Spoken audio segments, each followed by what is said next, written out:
તો પાદરા તાલુકાના ભોજ ગામે બબાલ જ્યાં રામજી શોભાયાત્રામાં બબાલ થઈ કે જ્યાં રામયાત્રા પર પથ્થરમારાની ઘટના બની છે। તો બે જૂથ વચ્ચે બબાલ થઈ તો કેટલાક લોકો પથ્થરમારામાં ઘાયલ થયા છે। પોલીસ સ્ટાફ સહિત ઘટના સ્થળે પોલીસનો કાફલો જે છે ઘટના સ્થળે પહોંચી ગયો છે।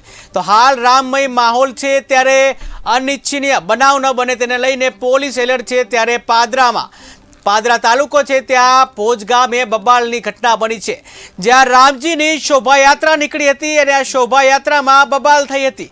તો રામ યાત્રા જે છે એમાં પથ્થરમારાની ઘટના સામે આવી છે કે જ્યાં બે જૂથ વચ્ચે બબાલ થઈ હતી અને આ બબાલમાં કેટલાક લોકો પથ્થરમારામાં ઘાયલ થયા છે। તો પોલીસનો સ્ટાફ ઘટના સ્થળે પહોંચ્યો છે।